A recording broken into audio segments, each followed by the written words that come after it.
the Monster Squad did not get the greatest opening at the box office, but over the last 25 years, it's gone on to develop an amazing cult following. My children love the movie. I asked them the Ghostbusters versus Monster Squad, question, and the Monster Squad is always the right answer. I'm Matt Winston, by the way. My father's Stan Winston.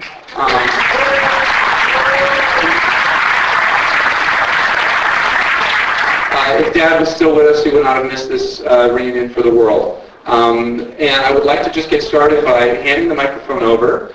Let's pass it along. Introduce yourself and a brief statement of what you did on the film, and then we will come back to you and we'll get some stories. So why don't we start with you, Lenny? Who are you? I'm Lenny McDonald, and I got the opportunity to work on Monster Squad. I believe Steve Wang there suggested we were both working at Rick Baker's at the time, and he said there's going to be a cool project called Monster Squad, and went over there and I got to work on, I think, every character. I did like the creature from the Black Lagoon's eyes, and worked on a little bit of a werewolf, worked on Frankenstein, did some free painting for that, and just about everything. Got to do a little puppeteering too, so that was great. So, there you go.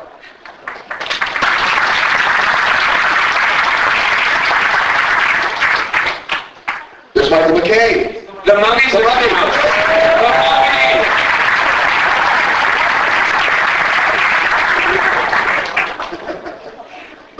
My name is Alec Gillis. I worked for Stan Winston at that time, and I was in charge of the Dracula stuff, Dracula transformation, and Duncan Regere's makeup, and puppet bats and flying bats and stuff like that.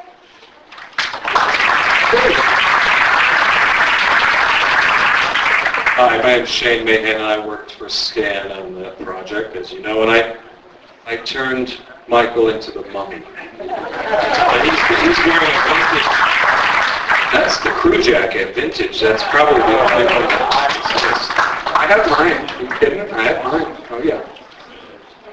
I'm Tom Woodard Jr. I played the Guild Man in probably one of the coolest Oscar-suit that I think I've worn. And I was also in charge of doing the Frankenstein makeup that we pasted on this gentleman's face every morning at 5 o'clock. Tom, have you grown a beard just for this event so he won't try that on you today? No, why giving away my shit, man? I'm sorry. Oops. Just like your father, I don't know how to take that. Is that a compliment? Your father would have known.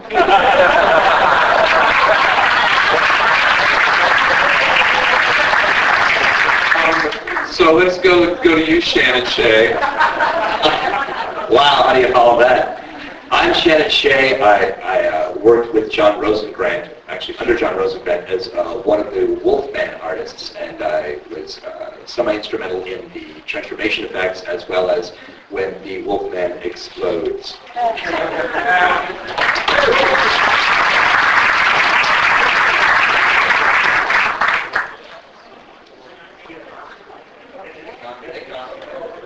Actors. Duncan Regere.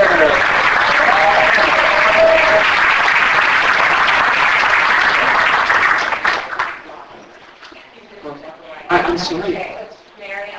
Mary. Welcome, Mary. Mary Ellen. Mary Ellen Trainer, the mom. I was paying more attention to the monsters. Mary Ellen, hello. Welcome. And Duncan, welcome. It's great to see you. And welcome. Stephen, welcome. And the dad. I'm nobody. So you guys are all, so let's move on down. Steve, did you say hello? I'm Steve Wang, and I also work for Stan Winston. And I was in charge of building the Guild Man with Matt Rose here. And so,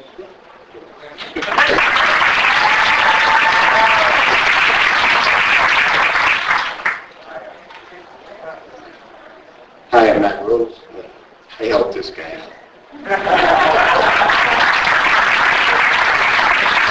Hi, I'm Mary Ellen Trainer, the mom. I help this guy out. I'm here to work here, and I'm happy to help everybody if I can. Duncan played Count Dracula. As well. That's how I'm Stephen Mack, and I played Del. Hi, I'm Michael Indicate. I played the Monkey. Ashley Bank, and I played Phoebe.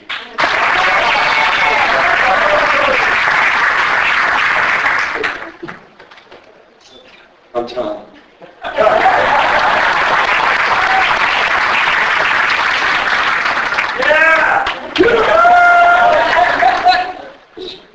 Fred Decker, I co-wrote the screenplay with Shane Black and directed the movie.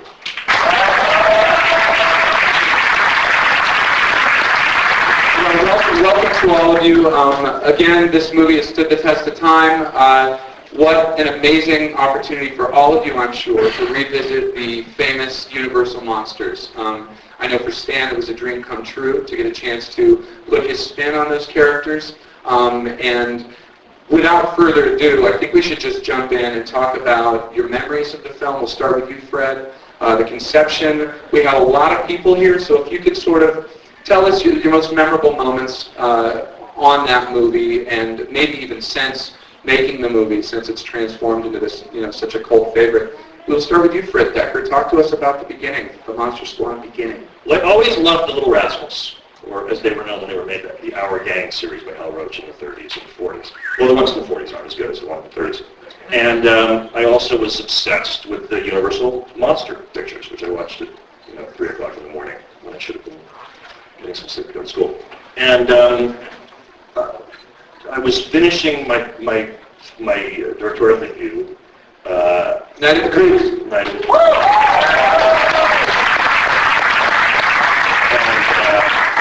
And I was in the middle of that, and Shane Black was one of my best friends from college, and it had not occurred to him that he could write, that he could be a writer. So I said, you don't have to, it's not like a novel, you can just do slug lines and a couple of lines, and it's much easier. So I basically gave him his first job as a screenwriter, which is I said, what if we took the Little Rascals and updated them and had them meet the actual Universal monsters? And he said, great. And that's what we did. It's that easy, folks. Any memories of the shooting of the film that stand out to you as being worthy of retelling? Oh my God! I mean, a movie is a war, as you know. So it's like, when you wage that war for 2 years, what do you remember? I remember all of it, and some of it was tough. I was very young. Most of it was pretty fantastic because of all these people, frankly. And but I do want to tell one quick story, which is my favorite Stan Winston story. It was about 3 in the morning, 4 in the morning. We were in the back lot at Warner Brothers, and we had to do essentially an insert. We had the entire crew. An insert, guys, is a shot you can get any time on a stage. It's cheap, it's easy, you don't need much of a crew. But we needed it that night for whatever reason. And next time you see the movie, it's about 12 frames. It's when Tom, the Frankenstein monster, hurls Count Dracula, Duncan, onto the cross in front of the church in the town square at the end of the movie. We needed a tiny insert just to sell the fact that Duncan was actually landing on this thing. So he was in his trailer wrapped for the night. Tom was wrapped. It was just basically Bradford May, the DP, and me and Stan with a dummy of Duncan trying to get a close-up of it kind of landing on this thing. And we just rolled. You don't say, you don't do the slate and all that. Okay, action, try it, and then cut. You just, let's keep doing it. And that's such a fond memory for me because your dad and I were like 2 little kids making our Super 8 movie in the backyard with a dummy of Dracula trying to get it onto that. And that was great. That's a nice story.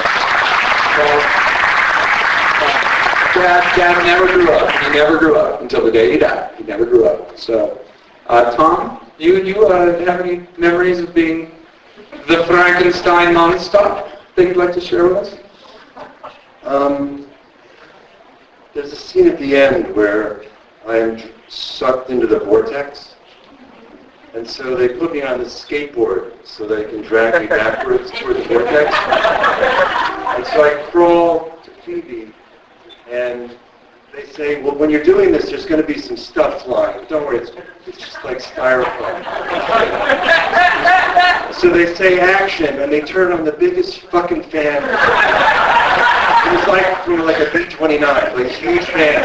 And these guys are shoveling rocks and bricks. And I was trying to crawl toward her, and I'm getting hit in the face with like all these terribly painful things. That's one of my fondest memories.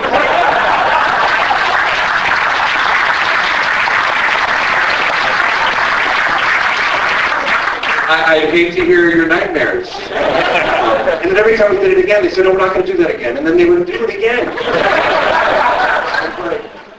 But I'm an actor. Ashley, talk about your time on the film. I was young, but it was like summer camp. It was like which I think all film sets in some way are sort of like summer camp. You become really bonded with the crew and the cast, and you become like a little family for however long you're working on the film. But when you're young, it really intensifies. While all that was happening, I was actually behind a bench that got pulled away too far, and those huge fans are going, and I'm holding on to the grass, because at the time I probably weighed like 40 pounds. And so I was in danger of actually being blown away with the rocks and the bricks. But that's the fun and the magic of movie making. How was it for you to be around these monsters at that age? Scary. Any particularly scary monster for you? That one. He looks around, he knows it's him. Duncan and Fred played a little trick on me that I'm sure everyone's heard 1,000 times, but I'll retell it.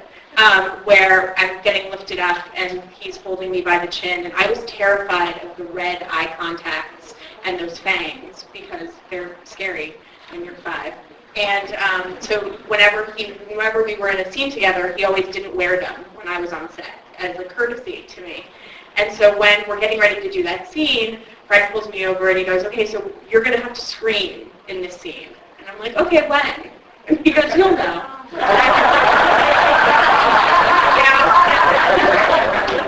As an adult, I might be like, what do you mean? But as a kid, I was like, oh yeah. And so they lift me up on the thing, and he opens his eyes and opens his mouth and hisses at me. And that scream is 100% real. That is not acting. Flying bricks, terrified little girls. Love this movie. Yes, Tom, you've raised your hand very politely.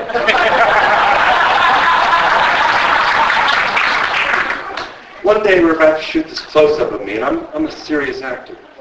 And they're about to roll. She comes over to me, and she says, my name's on the poster. Is your name on the poster? And I said, leave me alone. She said, why should I leave you alone? Who's your agent? Then who's my... She kept needling me about her billing being better than mine. So all this cutesy shit.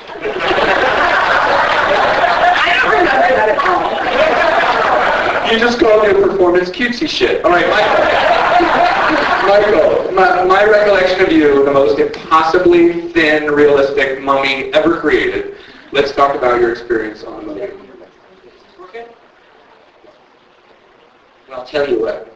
A friend of mine saw a thing in Variety, and it said, Mikey, you should go out for this. I said, what? And it said, looking for an extremely thin actor on the verge of anorexic.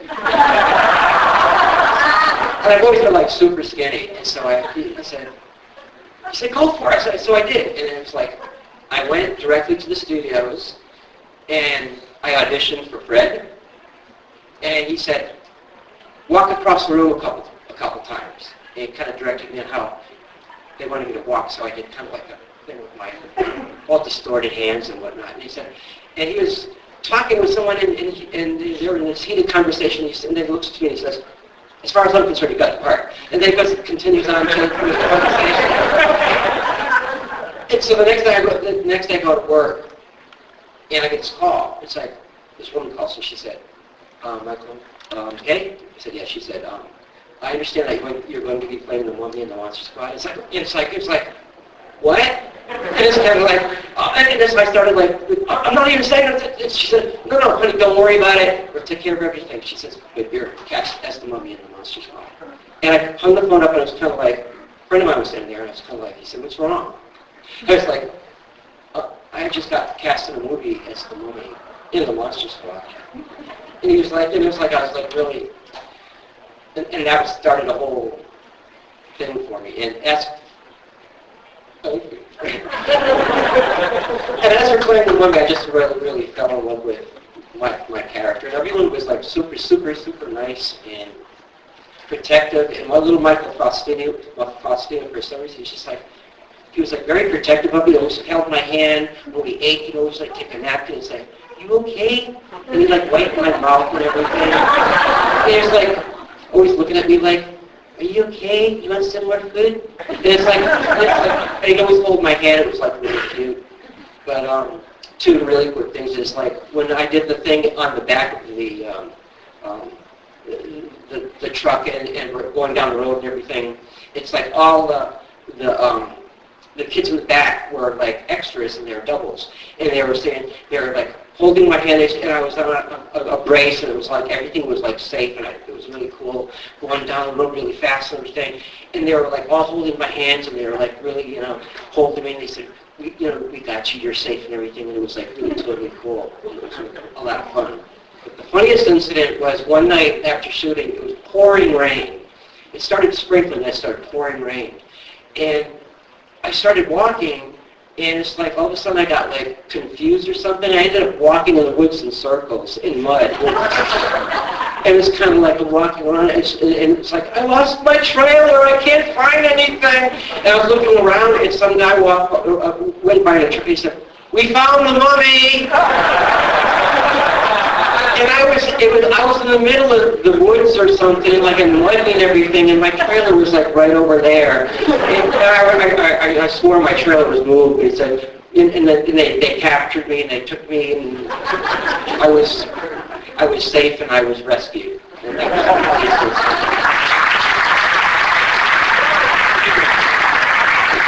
was Hey, Dad. How would you like being the dad in the Monster Squad? So, it's not so much of what I remember about the movie as I want to make a comment about now.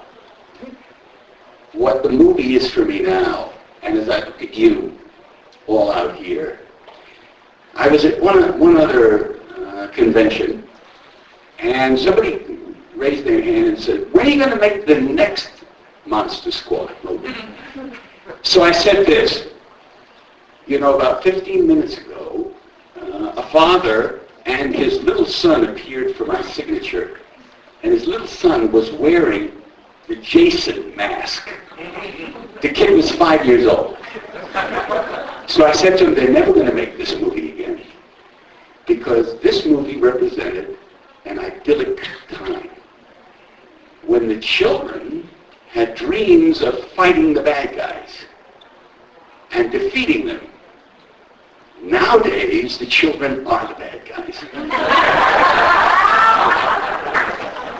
And that's my memory of it. It will live forever as an idyllic dream world in which the children really did have great impulses and transcended the shit that's in their lives. I'm afraid of what's about to come now. There is hope. We have Monsterpalooza. There is hope. Duncan, it's your turn, but before you speak, I'd like to point out that Duncan was a dear, dear close friend of my father, and he was a great admirer of you as an actor, but especially as a painter, and my parents' house is filled with your work. So he's a genius as a painter as well, and you should know his work. Duncan, what was it like to be Count Dracula, the leader of the bad guys? I think the scariest moment for me was actually the same moment that was the scariest for Ashley. Because, yes, I hissed at her, and I did open my eyes, but when she screamed, I think I'm actually a little bit deaf still. And it and there's a brief pause before that line came out. I don't know if anybody remembers it. Maybe 1, 2, 3. The ambulance shoots it. So I was actually scared in that moment myself. So. But again, like Stephen was saying, I think what stays with me from that time is that this film has been a generational film. It's really such a great pleasure to see everybody here, but also that the film has stood the test of time, from grandparents to parents to grandchildren, and that attests to just how wonderful it is, a wonderful, wonderful film. And of course, one of my fondest memories of the film is my dear friendship with Stan that came out of it. And we did have a special relationship with regards to art. And he would always say, well, you paint and you do all these wonderful things. He said, I just make these monsters. And I said, man, you're a sculptor. These things are brilliant. And, he would work, in conjunction with a lot of these other guys, and they come up with amazing stuff. And I'm still blown away by it. And all of that feeds into a wonderful memory for me.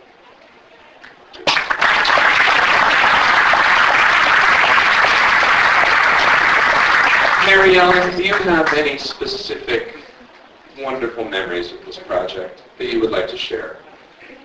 Yes. First of all, I have to say, we're even, because I didn't know you were Stan's son. And in the that excuses for me being an everything. A big asshole. Awesome. I used my card. It's always better to be a big asshole as opposed to an asshole. He was a wonderful man. I went on, now that I'm 60 years old, to make many movies where he walked into the makeup trailer, and he was lovely on every level.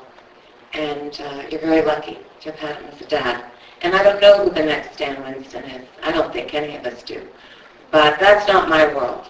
My world is I've been playing a mom now for as long as I can remember. I started in 1985, really, with Goonies. And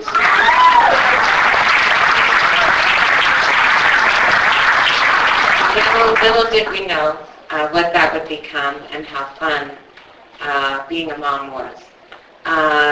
Then when a few others were in between and Monster Squad came along, I still had it in me to think, that is one cute, nice filmmaker. And I'm going to get this part, and I did. But I did it all the right way. What did you have to do? I did it all the right way. And what are all the right ways? Stay later. And it was just one of those really delightful, wonderful times. And I got to play the wife to Stephen. And we did have a scene where Fred wanted us to have a raging argument in the dining room. Well, women here in this room, we know how well we can rage. And I did. And he kept yelling, louder, more, louder, more. At that point, the hair was flying and the hands were going, and you didn't get to see any of that because it was actually shot through louvers on the window. But it was a great moment.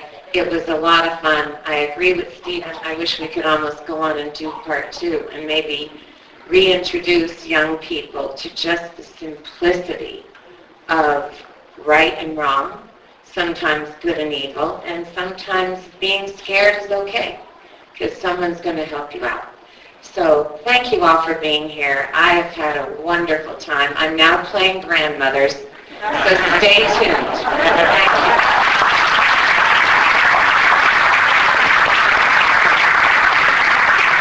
Matt Rose, brilliant, brilliant sculptor.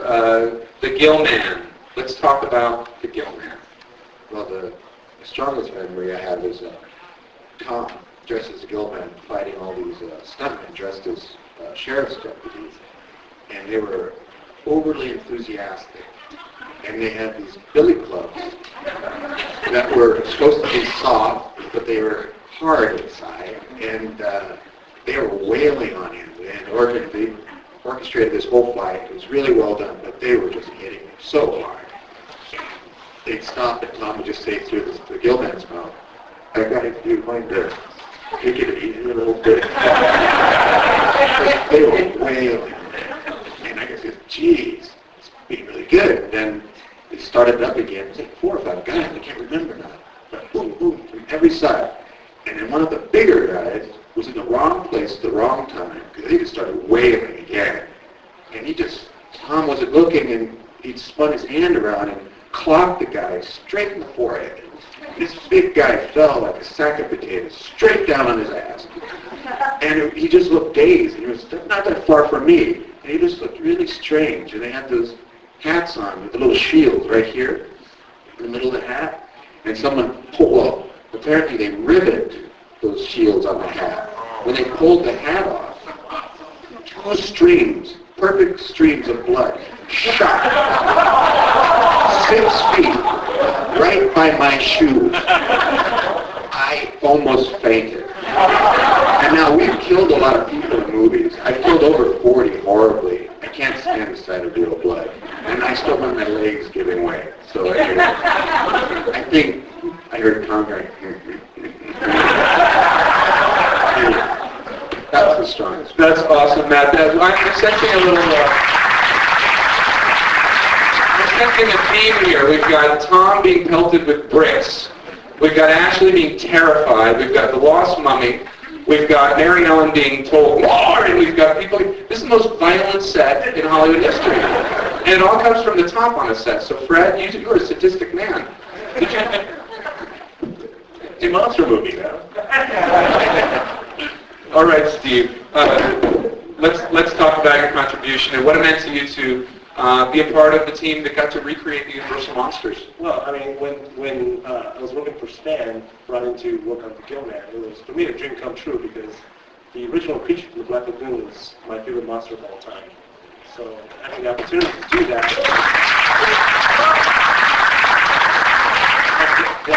that, was amazing, especially when Matt and I were just 20 years old, and we'd only been in business for a year at the time.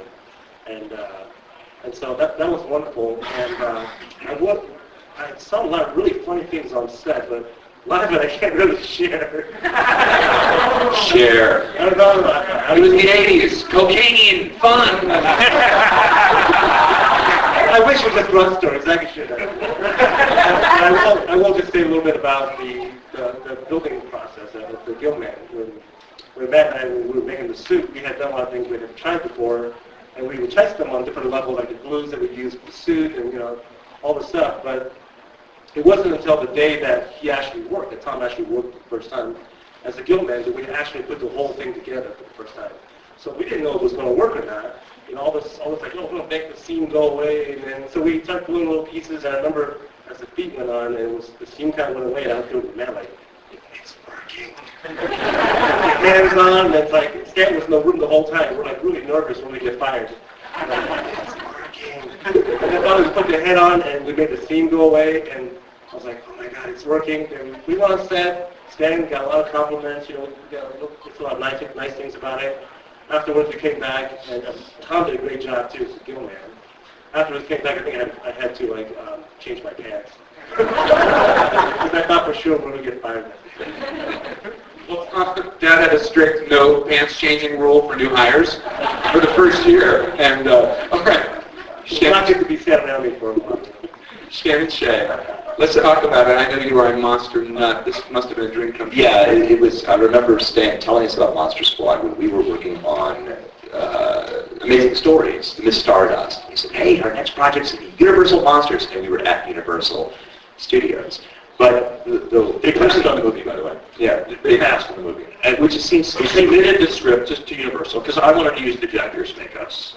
And they said, these scripts mean nothing to us. There's no longevity in them. Can you imagine? Can you imagine that? It's crazy. But the person that's missing of it here is John Rosengrant, who really was responsible for the Wolfman. And I remember Stan designed the Wolfman based on photos of himself. Like he literally photographed his face and snarling and stuff. They did all the drawings based on his own face. And I really don't want to speak for John, but I'll just tell you a story about. because John actually asked me to be part of his Wolfman team. I was very pleased to do. And John said to me at one point, he goes, hey, listen, there's a scene where the Wolfman blows up, and he all comes back together again. And so he said, so we have parts that come back. So I went to the mechanics, Dave Nelson and Steve James, and I said, we got to do this scene where I need a mechanical hand that gets, goes back to be reintegrated. And one of the mechanics said, wow, wouldn't it be great if we just put it on an RC car? And I was like, hey, that'd be cool. So the mechanics built this arm, this destroyed arm that was on an RC car, and the hand, the fingers moved, and the palm moved, and we were driving out on the parking lot, and jumping speed bumps and stuff with it, and wow, look how cool this is! So, I don't know, I was young, I was about 23, I think, at the time. So we get to set, and we go, okay, we're going to shoot the scene where the Wolfman's parts reintegrate. And I bring out this arm, and I'm puppeteering it, and I drive it around the corner, and Stan walks up to me and he goes, what was that? And I said, it's the arm, isn't it cool? He goes, why isn't that just a rubber arm that we're dragging on a wire? How much did I pay for this? It's cool! Oh boy, what a lesson, Next time I'll just drag a piece of rubber across the ground. Whatever. So, anyway, that's my memory. It's this shocking Stan with a secret project. So, Thank you, Shannon. Before we get to Tom, I want to give you guys a heads up on time. We have room for another 10? 10? Yeah. So let's each of you share a memory, and then we have 5 minutes for you guys to ask some questions. And I'm so sorry we don't have more time. There are just too many of you, and I had too much to talk about. So, Tom Woodruff, let's talk about your very first performance in a monster suit that went to lead to an amazing career as a creature performer as well as an effects creator. Matt took my story. All right, awesome. Shane Mayhem. I'll take it. We don't have time. No, I'll get it. Real quick. I have a new favorite story. What Stephen Mock just said earlier was really an eye-opening thing to notice, right? It's something that I think is plaguing all of us as monster makers and the projects that we're facing and the projects we're trying to do and just the direction that everything is going. Or maybe I'm just getting older. But anyway, my favorite memory of the actual making of the movie was, of course, wearing the creature suit. It was the first monster suit I was in. It was, again, my favorite monster ever since I was a kid. But there was also a moment in designing and building Tom Noonan's Frankenstein makeup when I was working late in the shop one night, and we just having trouble getting it and doing sculptures and stuff. And Stan came through the shop, and he just said, see how things were going. And I said, I'm just having trouble doing this. And he said, well, do you want some help? And I said, yeah. You want to?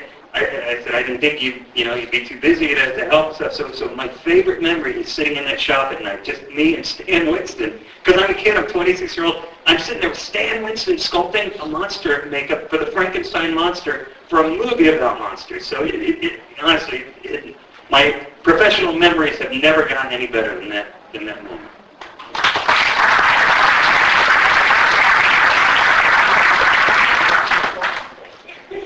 That was my story.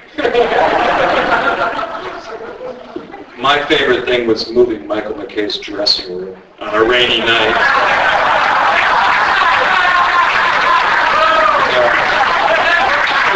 Watching him, this poor little mummy, wander around in the mud with one green eye.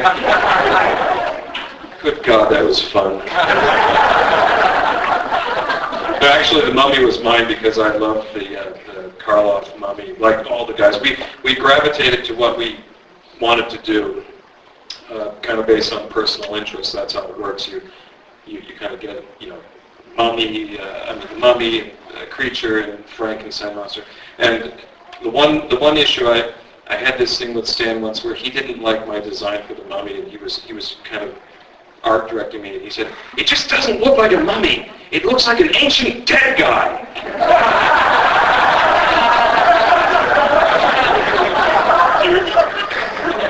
And I was looking at him going, yeah. Okay. Tom will be here late tonight painting appliances. Anyway, it was great. I loved it.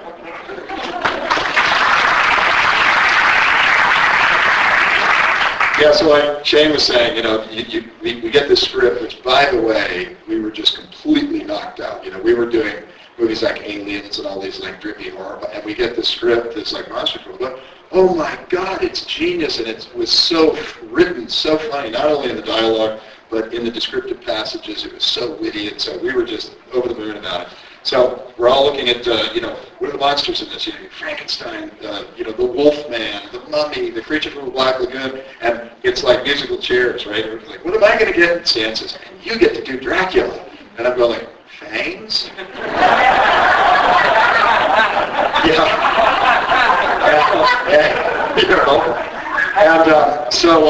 Then of course I started looking at it further, and I'm like, well, there's bats, flying bats. Like, and I'm thinking of the Three Stooges, the flying bats, which we did a variation of that. But then there was also the transformation stuff, and that was the stuff on Duncan that I got to design, and it was my fondest memories was in the trailer with you and Stan, because you guys were already comrades, and you were such a great subject. You were so patient with it all. And I think that's the only time that I got to shoulder to shoulder do an application with Stan. I can't remember any other time that I was actually sticking something on an actor. And the patience factor came in. It wasn't just the 2.5, 3-hour facial makeup and fingers with webbed, all that. It was then we had to put you into the set on a slant board and bring this articulated rod puppeted body up, blend that on, apply hair. I feel like it was like a 6-hour setup, the whole thing. And then we shot it. So, and Duncan had to be like, really high energy and just come through the window, So it was a fantastic experience, as Tom said. We were all kids then in our 20s, so to have that experience was wonderful.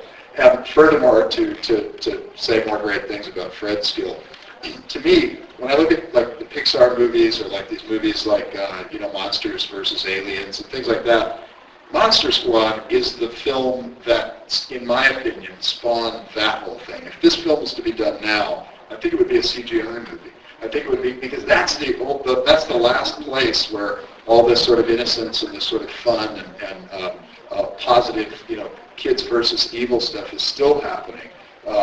But anyway, it was ahead of its time. It was a throwback and yet ahead of its time, and we all thank you for the opportunity to work on it.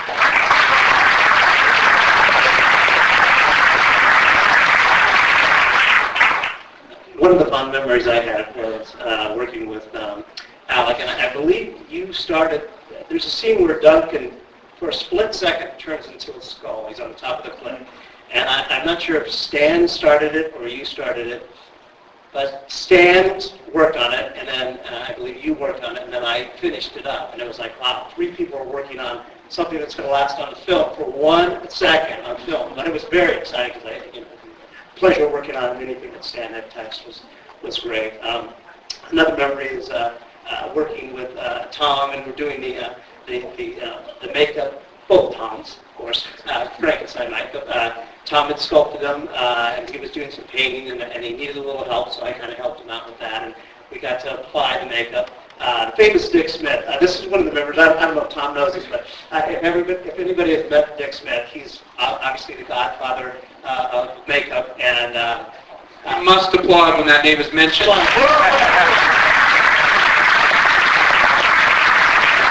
Thank you. Now, Dick has a certain way of talking, which is very endearing to everybody here, of course. But Tom did the best imitation of him.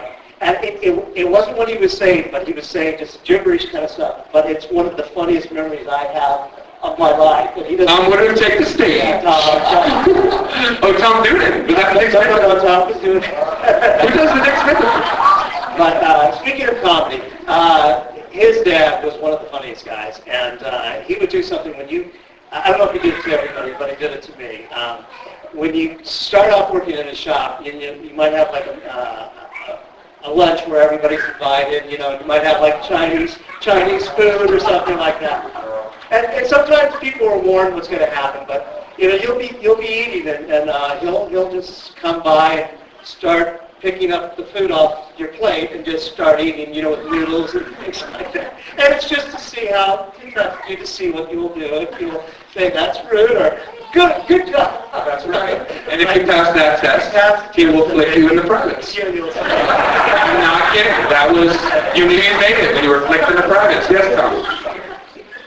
Not to totally debunk all this wonderful memories of the sky.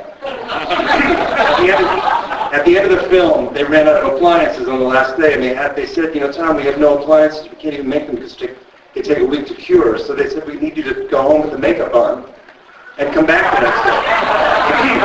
And I said, So I wear the makeup for like 20 hours. I go home, go to sleep, come back, have it on again the whole day. At the end of the day, the very last day of the shoot, they put me in the makeup chair and they start taking the appliances off. And I don't know who did it, but their faces were like horrified. And they stepped out of the way and I had these huge blisters that were hanging down off my face, all over my face, because the makeup had slowly pulled the skin off my face. So Stan comes in and they're like, Stan, what are you going to do? What are you going to do? And he comes over and he goes, it's just the upper layer of skin. And he starts throwing it on the floor. That's Stan Winston. Maybe you're just a pussy.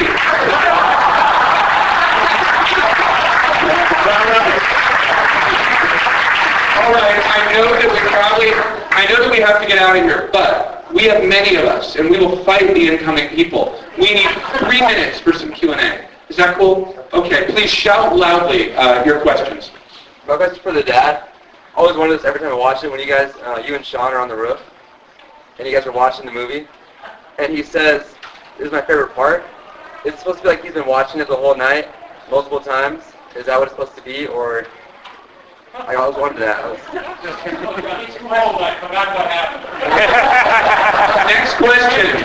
Okay, yes, in the back there. It's actually really similar to yours. I think a lot of us will agree the triumph of this film is that we care about the kids as much as we care about the monsters, which is almost a rare thing. And I guess it goes to Fred Decker, who co-wrote the film, directed the film. That scene is marvelous and rings so true. Again, the rooftop scene where the father joins his son to watch the film. How much of that came from your real, did you do that with your parents? How much of that came, because that scene is marvelous. My dad, God rest his soul, took me to the drive-in all the time, and I would be in my jammies in the back of the station wagon watching the Sand Pebbles or Where Eagles Dare, and those remain some of my favorite movies of all time. So that was kind of a riff on that. Well, it's just, yes, all the way back.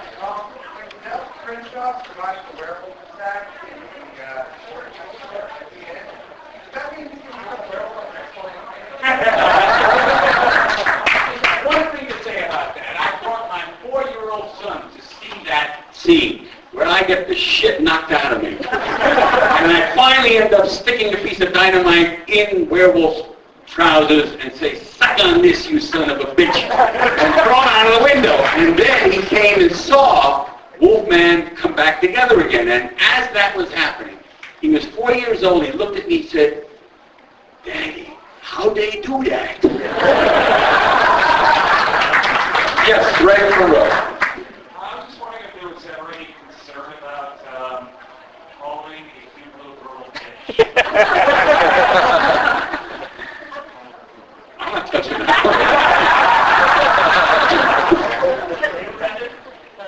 Oh, I think it's great. 1987, baby. All right, yes. I see a young woman, yes, go ahead. Mary Ellen, Goonies or Monster Squad? Which was your favorite to make? Careful. And which would you prefer to make a sequel to? Such a good question. Such a good question. Impossible to answer. I know. Impossible to answer. I think that, again, the joy was working with little ones, truly little ones, who've now grown up to be Josh Brolin, who comes for a glass of wine to my house. So it was, again, the innocence of the kids, and that is what prevails in both movies, and succeeding against the monsters, be that they be human or they be mummies. And again, maybe it's just a platform here to rethink all of that, since writing a screenplay is really just scribbling out a little line here or there. I wish you all the best with that. Thank you. Let's take two more, and we are out. Yes.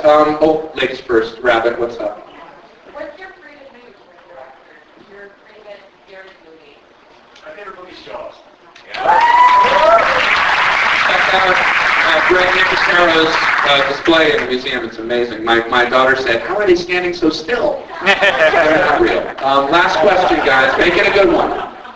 Yes.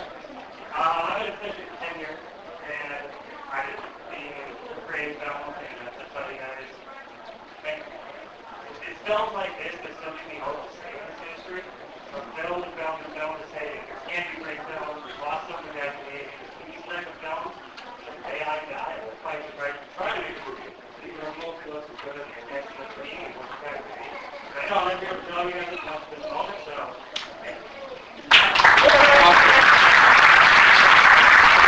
And on that note, would you all please take a bow. Get up and take a bow. That I think I've worn. And I was also in charge of doing the Frankenstein makeup that we pasted on this gentleman's face every morning at 5 o'clock.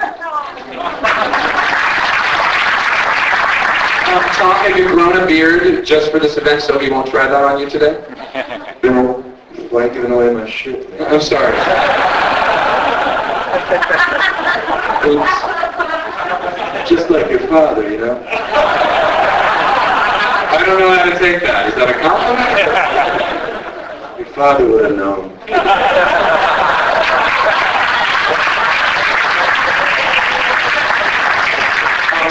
So let's go to you, Shannon Shea. Wow, how do you follow that? I'm Shannon Shea. I worked with John Rosengrant, actually under John Rosengrant, as one of the Wolfman artists, and I was semi-instrumental in the transformation effects as well as when the Wolfman explodes.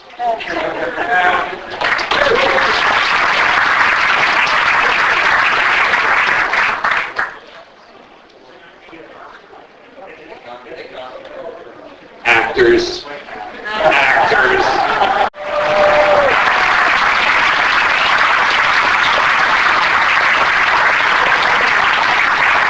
You know, the Monster Squad did not get the greatest opening at the box office, but over the last 25 years it's gone on to develop an amazing cult following. My children love the movie.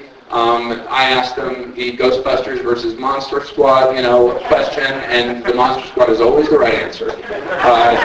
I'm Matt Winston, by the way. My father's Stan Winston.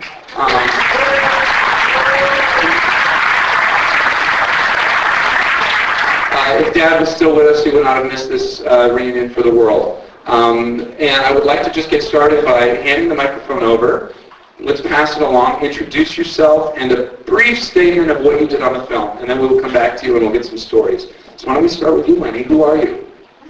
I'm Lenny McDonald, and I got the opportunity to work on Monster Squad. I believe Steve Wang there suggested we were both working at Rick Baker's at the time, and he said there's going to be a cool project called Monster Squad, and went over there and I got to work on, I think, every character. I did like the creature from the Black Lagoon's eyes, and worked on a little bit of werewolf, worked on Frankenstein, did some pre-painting for that, and just about everything. Got to do a little puppeteering too, so that was great. So, there you go.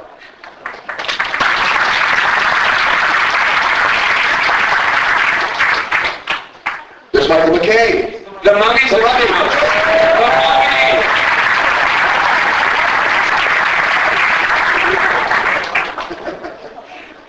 My name is Alec Gillis. I worked for Stan Winston at that time, and I was in charge of the Dracula stuff, Dracula transformation, and Duncan Regere's makeup, and puppet bats and flying bats and stuff like that.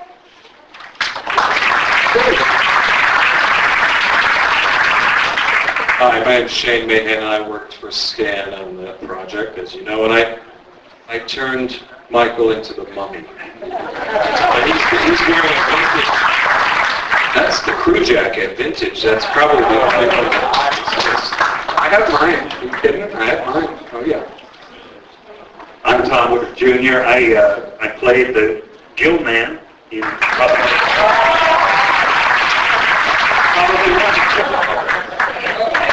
Duncan Ritter.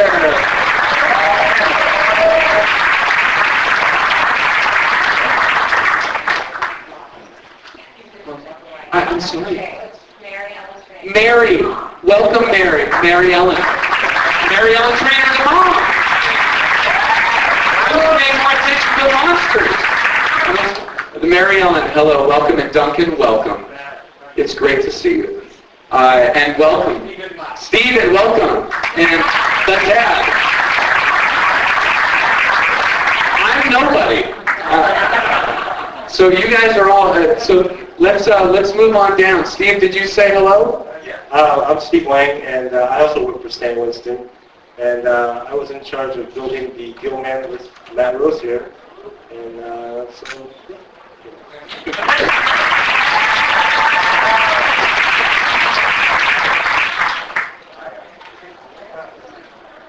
Hi, I'm Matt Rose. I helped this guy out. Hi, I'm Mary Ellen Trainer, the mom. I help this guy out. I work here, and I'm happy to help everybody if I can. Duncan played Count Dracula as well. That's how it was. Stephen Mack, and I played Del. Hi, I'm Michael Indicate. I played the monkey. Ashley Bank, and I played Phoebe.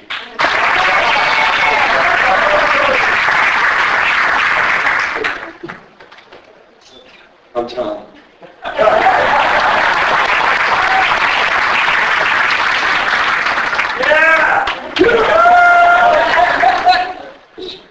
Fred Decker, I co-wrote the screenplay with Shane Black and directed the movie.